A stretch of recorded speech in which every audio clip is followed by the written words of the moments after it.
હાલ જ્યારે વિસાવદરમાં આમ આદમી પાર્ટીના ઉમેદવાર ગોપાલ ઇટાલિયા હવે ધારાસભ્ય બની ગયા છે અને આ વાતને લગભગ 10 દિવસ જેટલો સમય વીતી ગયો હોવા છતાં આમ આદમી પાર્ટી દ્વારા આ જીતની ઉજવણી જે છે એ હજુ પણ યથાવત છે।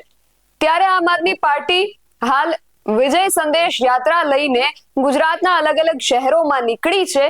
ત્યારે દેવભૂમિ દ્વારકાના જામખંભાળિયામાં એક સભાનું આયોજન કરવામાં આવ્યું હતું ને આ સભામાં ગોપાલ ઇટાલિયાએ એમના જે સ્વભાવ છે એ સ્વભાવ મુજબ ભારતીય જનતા પાર્ટી પર ફરી આકરા પ્રહારો કર્યા હતા। શું કહ્યું, શું વાત કરી, બધી જ વિગતે વાત કરી આ અહેવાલમાં। જય હિન્દ, BS9 TV ન્યૂઝ પર આપની સાથે હું છું નિધિ ગઢવી। વિજય સંદેશ યાત્રા લઈને આમ આદમી પાર્ટીના નેતાઓ હાલ ગુજરાતના વિવિધ શહેરોમાં જઈ રહ્યા છે। ત્યારે આમ આદમી પાર્ટીની આ યાત્રા દેવભૂમિ દ્વારકાના જામખંભાળિયામાં જ્યારે પહોંચી હતી ત્યારે ત્યાં એક મોટી સભાનું આયોજન કરવામાં આવ્યું અને આ સભા દરમિયાન વિસાવદરના ધારાસભ્ય ગોપાલ ઇટાલિયાએ ભારતીય જનતા પાર્ટી પર ઘણા આકરા પ્રહારો કર્યા હતા અને સાથે ત્યાંના જે લોકો છે તેમને જાગૃત કરવા માટે અમુક વાતો કરી હતી। તેમણે શું વાતો કરી અને શું 3 મુદ્દાઓ પર ખાસ ધ્યાન રાખવા કહ્યું, બધી જ જે વિગતો છે એ એમના જ મોઢેથી સાંભળીએ શું કહી રહ્યા છે ગોપાલ ઇટાલિયા। આખા ગુજરાતના ચહેરા ઉપર ચમક લાવવાનું કામ, લોકોની આંખોમાં નૂર લાવવાનું કામ, લોકોના મનોબળને મજબૂત બનાવવાનું કામ, લોકોની હિંમત વધારવાનું કામ વિસાવદર વહેસાણના ક્રાંતિકારી લોકોએ કર્યું છે। એ બદલ આપણે સૌ વિસાવદરના લોકોના આભારી છીએ। ધારાસભ્યો તો અનેક બન્યા, ભવિષ્યમાં પણ બનશે, પણ કોઈ એક વ્યક્તિ ધારાસભ્ય બને અને આખું ગુજરાત હરખાય અને એ હરખ 10 દિવસ સુધી ટકે એવું આ ગુજરાતના ઇતિહાસમાં પહેલી વાર બની રહ્યું છે। ધારાસભ્ય અહીંથી બન્યા છે, એક વાર નહીં 10 વાર બન્યા, લોકો જિલ્લે જિલ્લે બન્યા, પણ જે બને એ નાચે, એની પાર્ટી, એનું કુટુંબ, એની જ્ઞાતિના 5 જણા બેકારો પટવાડીઓ કરે, વિખાઈ જાય, લોકોને કઈ રસ ન હોય। પણ આ કેવી ચૂંટણી હશે, કેવું પરિણામ હશે, કેવા ન્યાના બરુકા માણસો હશે અને ઈશ્વરનો આપણને બધાને શું સંકેત છે કે 10 દિવસ થયા ને તો આ જીતનો પરખ ઉતરતો નથી દોસ્તો, એવી આ જીત આવી છે। અને જીતની પાછળ અનેક કાર્યકર્તાઓએ માનનીય યશોદાનભાઈના નેતૃત્વમાં પરસેવો પાડ્યો છે, લોહી રેડી દીધું। નામ લઈ લઈને એક વ્યક્તિના યોગદાનની હું નોંધ લઈશ તો મહિનાઓ લાગે એમ છે, પણ આ જીત ગોપાલ ઇટાલિયાની નથી, ટીમ આખીની જીત છે। બોલર દડો ફેંકે, ફિલ્ડર કેચ પકડે, બે પોતાનું કામ કરે ને તો જ કપ મળે, બેમાંથી એક કામ ન કરે તો કપ ન મળે। ગોપાલ ઇટાલિયાને જો કપ મળ્યો હોય તો એનો અર્થ એ થયો કે અમારા ફિલ્ડરોએ ફિલ્ડિંગ હારી કરી, બોલરોએ બોલ હારો ફેંક્યો, વિકેટ કીપરોએ વિકેટ હરખી ઉપાડી લીધી અને અમારા કેપ્ટન ઈશુદાનભાઈ કેપ્ટનની હારી કરીને ત્યારે આ કપ વિસાવદરનો હાથમાં આવ્યો। અમારી આખી ટીમને હું શુભેચ્છા પાઠવું છું, આખી ટીમે બહુ મહેનત કરી। પણ દોસ્તો, હવે આગળ શું? હવે અહીંથી ક્યાં જવાનું છે, શું કરવાનું છે, કોણે કરવાનું છે ને કેવી રીતે કરવાનું છે, એ સંદેશ લઈને વિજય સંદેશ યાત્રાના માધ્યમથી અમે તમારી વચ્ચે આવ્યા છે। હવે આગળનો સંદેશ આખા ગુજરાત સુધી પહોંચાડવો છે અને સંદેશ છે શું? વિસાવદરની જનતાએ આપણને બધાને 3 સંદેશ આપવાનું કામ કર્યું છે દોસ્તો। એમાંથી પહેલો સંદેશ આખા ગુજરાતની જનતાને વિસાવદરે સંદેશ આપ્યો છે। પહેલો સંદેશ એ છે કે ભાજપ પાર્ટી હારવી જોઈએ, હારવી જોઈએ, હારવી જોઈએ। એ સંદેશ છે આખા ગુજરાત માટે કે આ પાર્ટી ક્યારેય નો ભાજપ જીતવું જોઈએ, એ હારવાને લાયક પાર્ટી છે। એ પહેલો સંદેશ ગુજરાતના જન સુધી પહોંચાડવાનું કામ કરવાનું છે આપણે। બીજો સંદેશ કે ભાજપ પાર્ટીને હરાવી શકાય છે, હરાવી શકાય છે, હરાવી શકાય છે દોસ્તો। એ સંદેશ વિસાવદરની જનતાએ આપ્યો। એ એમના મનમાં વડે મોટા 30 માર ખા હોય, પણ વિસાવદરની જનતાએ આપણને એવો સંદેશ આપ્યો, આપણને ઉદાહરણ પૂરું પાડ્યું કે આખી ગુજરાત ભાજપની સરકાર, તમામ મંત્રી, ધારાસભ્યો, સાંસદ સભ્યો, એપીએમસી ના ચેરમેનો, ડેરીના ચેરમેનો, જિલ્લા સહકારી સંઘના ચેરમેનો, જિલ્લા પંચાયતના ચેરમેનો, તાલુકાની પંચાયતોના હોદ્દેદારો, તમામ લોકો લાગી જાય તો પણ ગુજરાતના ગામડાનો માણસ જો મુઠ્ઠી વાળે ને તો ભાજપને મુઠ્ઠી વાળે ભગાડી શકાય તે સંદેશ વિસાવદર આપ્યો. પહેલો સંદેશ છે ભાજપને હરાવવું જોઈએ, બીજો સંદેશ છે હરાવી શકાય એમ છે, અને વિસાવદરની જનતાએ ત્રીજો સંદેશ આપણને એ આપ્યો છે કે બોલવું પડશે મારા બાપ માવતરો, બોલવું પડશે, મૂંગા રહેવાનું કાંઈ નહીં થાય. કોઈ બોલતું નથી, હંધાઈ મૂંગા બેઠા છે, અને એટલે ગુંડાઓ, માફિયાઓ, તોડબાજો, સરકારી માણસો પબ્લિકના ગળું પકડી લીધું છે, ગોચી પકડી લીધું છે. અમારે એ બાજુ જંગલમાં દીપડા છે ને ગળકી પકડે, એમ ગુજરાતની ગળકી ભાજપના માણસોએ પકડી લીધી. શું કામ? કોઈ બોલતું નથી, બધાએ મૂંગા બેઠા છે.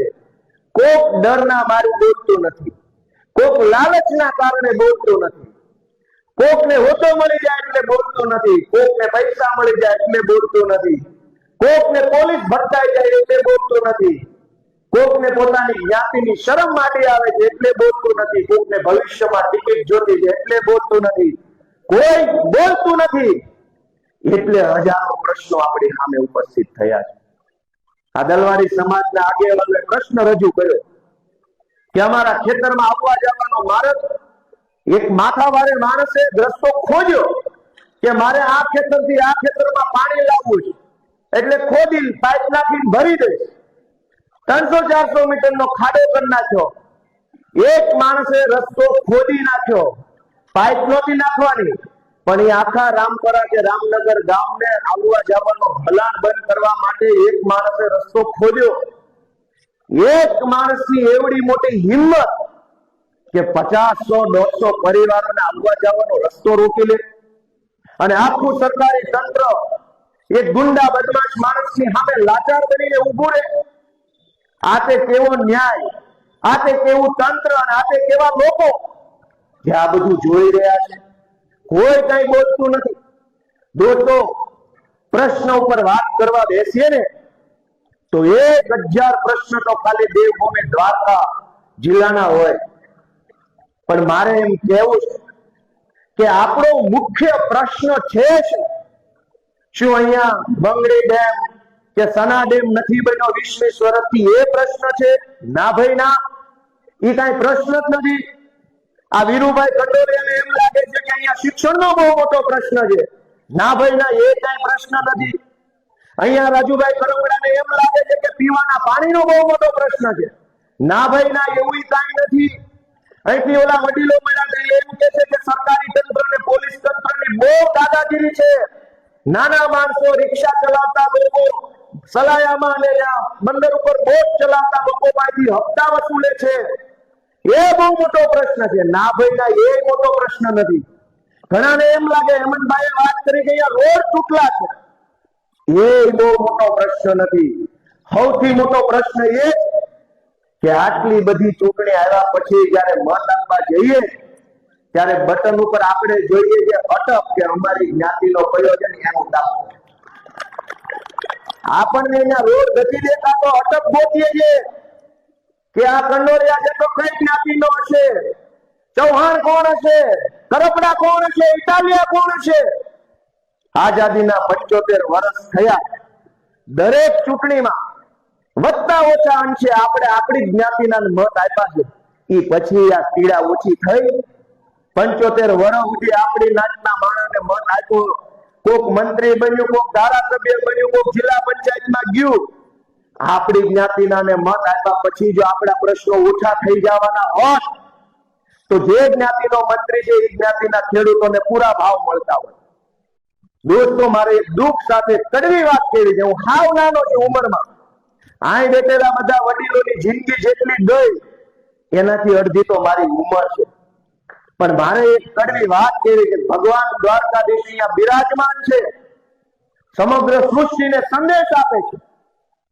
ભગવાન શ્રી કૃષ્ણ પોતાના હગ્ગા મામાની સામે બાજી શકે છે. ખોટું હોય, અનીતિ હોય, અન્યાય હોય, અત્યાચાર હોય તો કૃષ્ણ ભગવાન આપણને સંદેશ આપે છે, હગ્ગો મામો હોય તો પાડી દેવા, ભૂકા કાઢી નાખવા. પણ કૃષ્ણના ગામમાં આપણે રહીએ અને ચૂંટણી આવે ત્યારે ગમે એવો ખરાબ માણસ હોય આપણી નાચનો ઢાંકો ને એને મત આપો.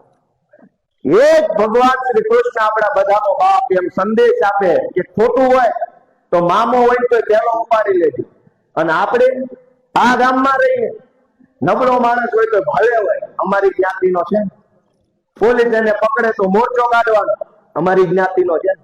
ક્યાં ભગવાન દ્વારકાધીશનો સંદેશ અને ક્યાં આપણું જીવન. દોસ્તો, ભગવાને બતાવેલા રસ્તા ઉપર નહીં આવીએ ને તો દુનિયામાં જીવીએ ત્યાં સુધી કોઈ આપણા પ્રશ્નો ઓછા નહીં થાય.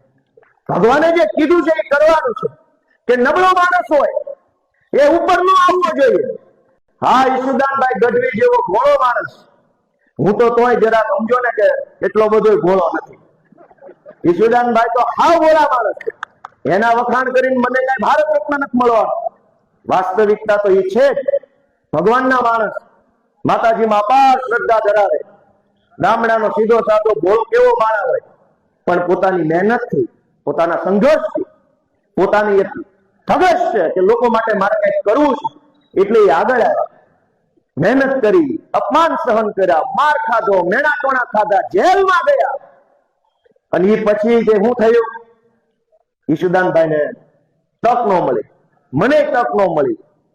દોસ્તો, આપણે વિચારવાનું એ છે કે આપણા બધાને જે સમસ્યાઓ છે એ મોટી છે કે ચૂંટણીમાં મત આપવા જાય ત્યારે આપણી અટક મોટી છે. આપણો તૂટેલો રોડનો પ્રશ્ન મોટો છે કે આપણી અટક મોટી, આપણા દીકરા દીકરીઓનું ભણતર મોટું કે આપણી અટક મોટી, આપણા પરિવારમાંથી કોઈક ભાગો કે કોઈક મારી બીમાર પડે, સમયસર એને ઓક્સિજનનો બાટલો ન મળે અને ત્યારે આપણો આત્મા પકડે ત્યારે વિચારવાનું કે આ સુવિધા મોટી કે આપણી અટક મોટી. દોસ્તો, એ પ્રશ્ન નહીં વિચારીએ. ગમે એટલી પાર્ટી આવશે, ગમે એટલા નેતા આવશે, સમસ્યા ઓછી નથી થવાની. ગુજરાતને ભાજપે બાનમાં લીધું છે અને એ બાનમાં લેવા માટે એને હાથા બનાવ્યા છે આપણી નાચના આગેવાનો.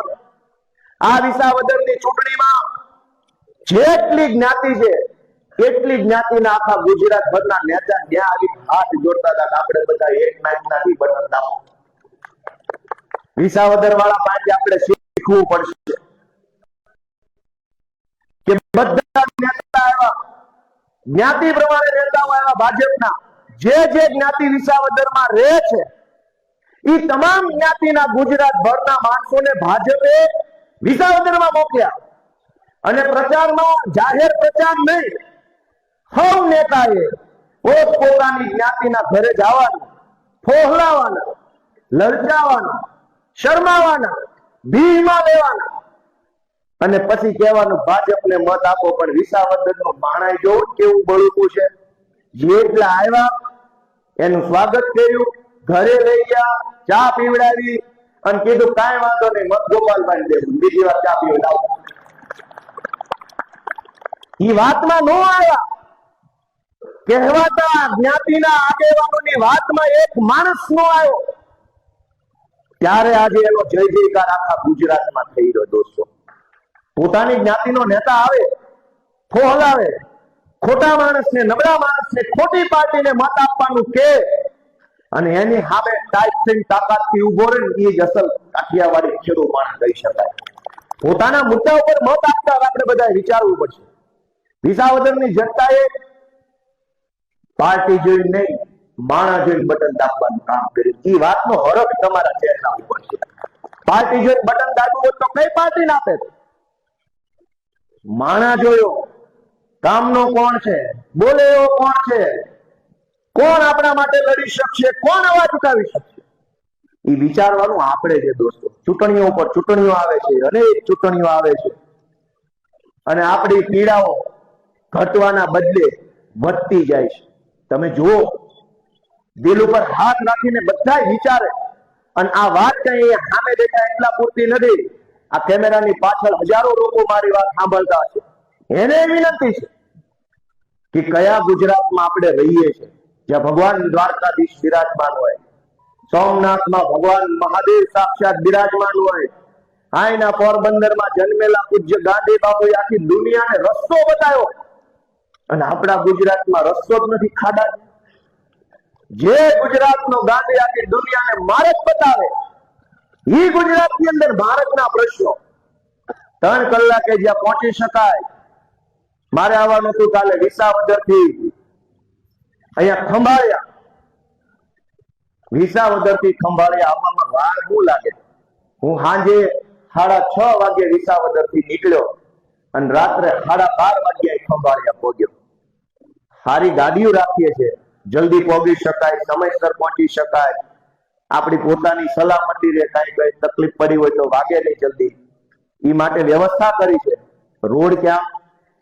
મને હવારમાં ઈશુદાનભાઈ જયારે હું ફ્રેશ થતો હતો ત્યારે મનમાં વિચાર આવ્યો કે રોડ શો, એવું આપણે કહેતા હોય રોડ શો નીકળશે ગોપાલભાઈ નો અથવા ભાજપ વાળાનો, પણ હું કામ રોડ શો? રોડ જ નથી, ખાડા છે, ખાડા શો રાખવા કે ભૂપેન્દ્રભાઈ ની હાજરીમાં ભવ્ય ખાડા શો.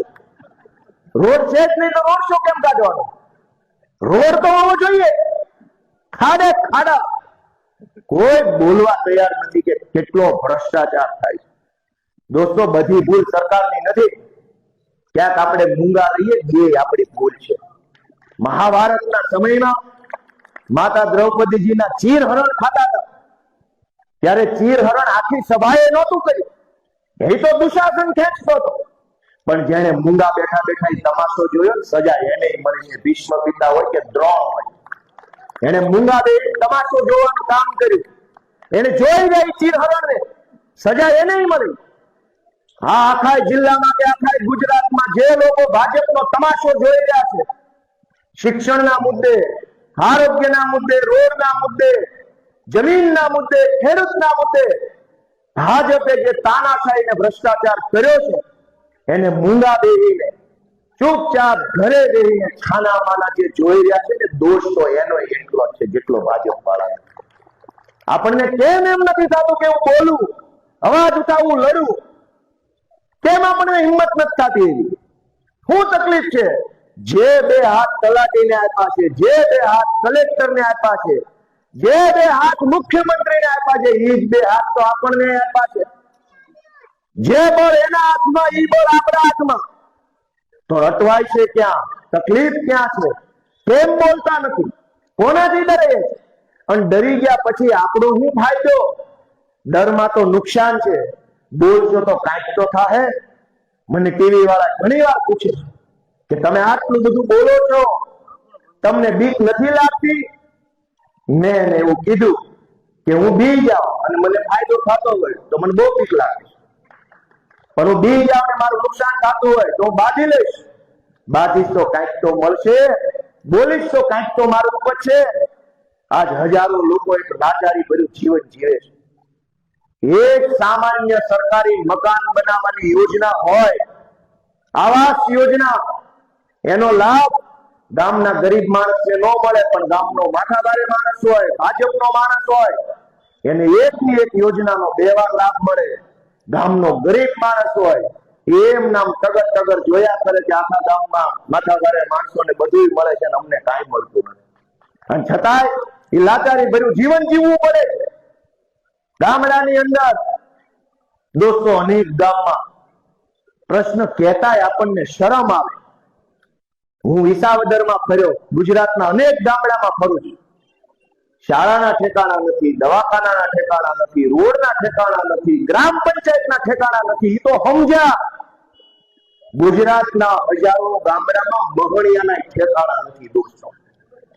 અનેક મહણિયામાં ખાટલી નથી, મહણિયા ફરતે દિવાલ નથી, ખાટલી ઉપર છત નથી. દોસ્તો, વાતું કરે ચંદ્ર ને મંગળ ઉપર જવાની, પણ આયા તો મરેલા માણસ માટે જગ્યા નથી. જીવતા માટે તો કઈ છે જ નહીં.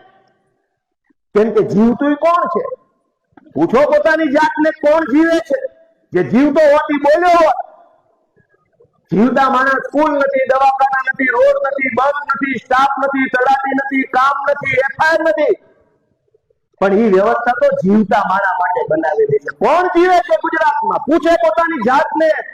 અને જે જીવતો હોય એ હામો થાય, જે જીવતો હોય એ ત્રાડ પાડે, જીવતો હોય એ અવાજ ઉઠાવે, જીવતો હોય એ ડોકું કપાઈ નાખે, બાકી ડોકું નમાવે નહીં, એને જીવતો માણસ કહેવાય. પણ સુવિધા નથી. જીવતાની તો મૂકો, મરેલા માણસ માટે મગળિયા નથી. હવે ક્યાં કકળાટ કરવા? કોને ફરિયાદ કરવાની? આપણે બધાય આપણી જ્ઞાતિના મત આપ્યો, પછી આપણી જ્ઞાતિનો એક ભાગો મરી જાય એટલે હળગાવા ક્યાં જવાનું? આ ચોમાસામાં વરસાદ વરસતો હોય, અનેક ગામ એવા છે, વાતે રહેવું પડે. ચાલુ વરસાદે ક્યાં અગ્નિદાહ કરશો? મારી વાત સાચી હોય તો નાભીમાંથી આ પાડો, નકર ના પાડો. સાચી વાત છે ખોટી? આપણે એમ કહીએ કે આ પ્રશ્ન છે, ઓલો પ્રશ્ન છે, આ બનતું નથી, આમ થઈ ગયું. 10 કિલો કાગળિયાના થપ્પા લઈને મલક ફર્યા કરે. જેના ઘરે જાવ ને એના ઘરે એટલા તો કાગળિયા છે. કોકને જમીનના, કોકને મકાનના, કોકને રોડના, કોકને પોલીસ કેસના, કોકને વન વિભાગના, કોકને વીજળી વાળાના. હશે કે નહીં હોય? ભૂખ્યા થઈ ગયા, હાલો ભાઈ બોર્ડ પૂરું કરીએ. 3 જણા આ પાડે ન હોય, સાચી હોય બધા આ પાડો, નકર બધા ના પાડો. એક માણસના ઘરે 2, 5, 10 કિલો કાગળિયા છે. આ સમાજના વડીલો આવ્યા, કેટલા કાગળ આપ્યા? થપ્પા કાગળના. જેટલો થપ્પો કાગળનો છે ને એનાથી 1000 ગણી પીડા મોટી છે, પણ એક કાગળ સમાધાનનું નથી, સોલ્યુશન નું એક કાગળ નથી. પીડાના 500 કાગળ, વેદનાના 1000 કાગળ, આશ્વાસનનું એક કાગળ આ ભાજપની સરકાર પાસે નથી. દોસ્તો, કોઈનું આંસુ લૂછવાનો હાથ નથી, કોઈને ખભો આપવા માટે માણા નથી. અને આ બધું હું કામ થયું કે જ્યારે ચૂંટણી આવે, આપણી જ્ઞાતિનો કોણ છે અને આપણી જ્ઞાતિના ફલાણા ભાઈ કોની હારે છે. આ વિસાવદરની ચૂંટણીમાં કિરીટ પટેલે ભયંકર રૂપિયા વેચ્યા, ભયંકર રૂપિયા, એની વાત જવા દે એવડા રૂપિયા વેચ્યા. પણ તોય જનતાનો નિર્ણય એ સર્વોપરી નિર્ણય છે. જો વિસાવદરની જનતા આવો નિર્ણય લઈ શકે તો આપણે ક્યાં મંગળ ઉપર રહીએ? આપણે આજ ગુજરાતમાં, આજ રાજ્યમાં, આજ કાઠિયાવાડમાં આપણે કેમ ન લઈ શકીએ આવો નિર્ણય? વિસાવદરની જનતા જો આખી સરકારને હરાવી શકે તો આપણે એક ધારાસભ્ય કે મંત્રી કેમ ન હરાવી શકીએ? પોતાની જાતને સવાલ પૂછે બધા. અહીંયા હું રસ્તામાંથી આવતો તો ઈશુદાનભાઈ નું એક ગાડીમાં હતા. ઈશુદાનભાઈ નો આગ્રહ હતો કે આપણે યાત્રા કાઢવી છે ગાડીઓમાં. રસ્તામાં અહીંયા ગટરનું પાણી ભરેલું આવ્યું, લગભગ 500 મીટર સુધી બધી બાજુ હેઠે પગ ન મુકાય એવું. મેં કીધું ઈશુભાઈ આમાં ક્યાં રોડ શો કાઢશું આપણે? અહીંયા જ અમે આગળ જ અહીંયા આ રોડે છે. મેં કીધું ઈશુભાઈ બધું શું છે? અહીંયા થોડો રોડ શો કઢાય, રોડ જ નથી, આ તો ગટરનું પાણી છે, પાણી શો કાઢો? દોસ્તો, કેવા બેસીએ તો પીડાનો પાર નથી. પણ એ બધી પીડાની પાછળ પીડા દૂર કરવાનો રામબાણ ઇલાજ ડોક્ટર બાબા સાહેબ આંબેડકરે બંધારણના માધ્યમથી આપણી આંગળી પર મૂક્યા છે. જે દિશામાં આપણી આંગળી, એ દિશામાં આપણું જીવન. આપણી આંગળી ખોટા બટન પર, આપણું જીવન ખોટા પાટે ચડી જાય. આપણી આંગળી સાચા બટન પર, આપણું જીવન સાચા રસ્તે હાલતું થાય. આજ સમાજમાં દૂષણ છે, દુઃખ છે, પીડા છે, તો વાંક એમાં આપણી આંગળીનો છે. અને સમાજમાં જે સારું છે એમાં જવાબદાર આપણી આંગળી છે. દોસ્તો, આપણી આંગળીને કઈ સારી દિશામાં વાળીએ ને એની ભગવાન આપણને શક્તિ અને બળ આપે એવું પ્રાર્થના કરું છું. દોસ્તો, હું નાનો છું, ઘણું કહેવું છે, પણ સાંભળે કોણ? અમારું કોણ સાંભળશે? કોણ લક્ષ્યમાં લેશે? એ તો છોકરા છે, બોલ્યા કરે ભાઈ. પણ અમને એટલી બધી વેદના છે કે ગુજરાત જાગશે ક્યારે? લોકો ક્યારે વિચારશે? ગોપાલ ઇટાલિયા કે ઈશુદાન ગઢવી જરાય મહત્વના નથી. કઈ એના આધારે દેશ નથી, દેશ તમારા આધારે છે. પણ તમે નહીં જાગો તો ગોપાલ કે ઈશુદાન તો એનું કામ કરે છે, એને ભગવાને જે બળ આપ્યું, શક્તિ આપી, એટલું કામ કરે છે.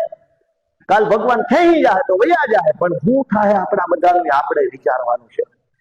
દોસ્તો, સમયસર ખાતર ન મળે, ખાતર આરે પરાણે નેનો આપે, ગરીબને આવાસ યોજનાનો લાભ ન મળે, નાના માણસના ઘરે તો સરકારી આવકનો દાખલો આવવામાં વાર લાગે.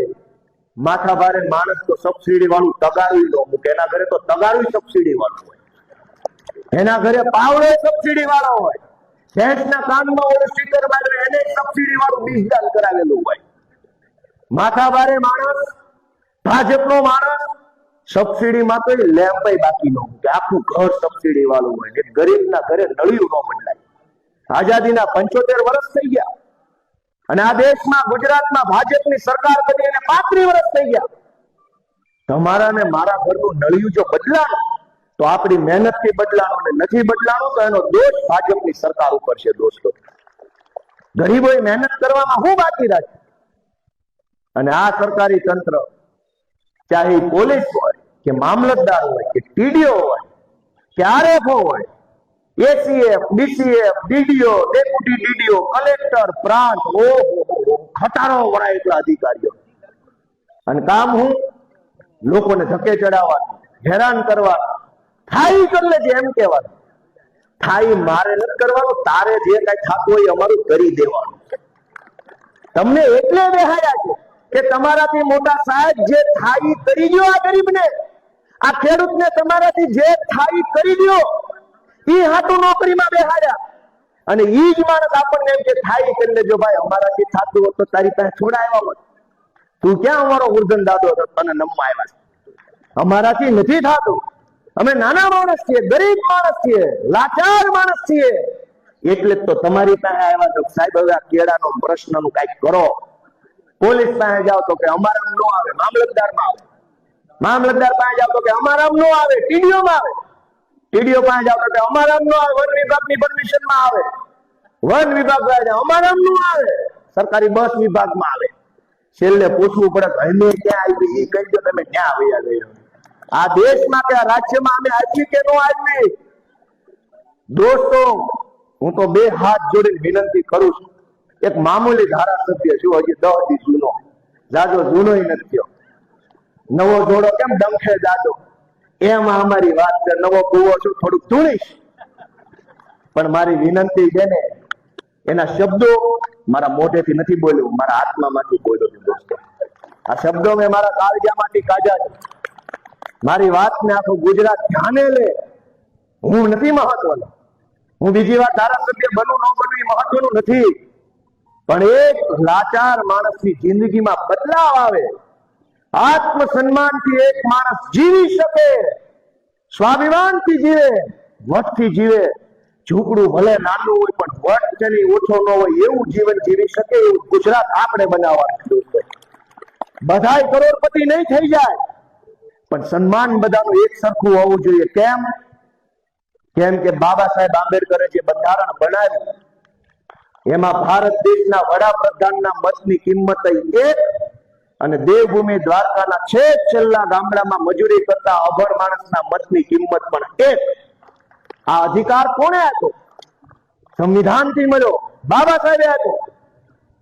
વડાપ્રધાન ભલે અમીર હોય, ગામનો માણસ ભલે ગરીબ હોય, પણ ભારતનું સંવિધાન એમ કે છે કે જેટલું સ્વાભિમાન અને સન્માન વડાપ્રધાનનું છે એટલું જ આપણા દેવભૂમિ દ્વારકા જિલ્લાના ગરીબ માણસનું સન્માન પણ છે. આપણે શું આશા રાખીએ સરકાર પાસે કે દરરોજ સવારે 10 વાગે મામલતદાર ઓફિસે આપણા ઘરે ટિફિન આવી જાય? એ આશા આપણી નથી. એ તો ભગવાને હાથ આપ્યા છે, ખાડો ખોદી મહેનત કરી મજૂરી કરી ખાઈ લેવું. પણ તમારો સરકારી માણસ અને તમારી સરકાર જો આપણા ગામડાના ગરીબ ખેડૂતને સન્માન નહીં આપી શકે તો એ હરગીજ ચલાવી નહીં લેવાય. દોસ્તો, ક્યારેય ચલાવી ન શકાય. સરકાર પાસે આપણે શું માંગીએ કે જેટલું સન્માન સરકારના માણસને મળે, મોટા માણસોને મળે, માથાભારે માણસોને મળે, અધિકારીઓને મળે, એટલું સન્માન આપણને કેમ ન મળવું જોઈએ? આપણો શું વાંક છે? આપણે માથાભારે નથી એટલે આપણો કોઈ હક નથી? આપણે સીધા છીએ એ આપણો ગુનો છે? આપણે મહેનતુ માણસો છીએ, શરીફ માણસો છીએ, સજ્જન માણસો છીએ, શું એ આપણું પાપ છે? દોસ્તો, આત્મા જગાડો, પોતાની જાતને પ્રશ્ન પૂછો. સૌની જ્ઞાતિ મહાન છે, જે અહીંયા બેઠા છે બધાની જ્ઞાતિ મહાન છે, પણ આપણા બધાની જ્ઞાતિ કરતા દેશ સૌથી મહાન છે, લોકતંત્ર મહાન છે, ભારતનું સંવિધાન મહાન છે.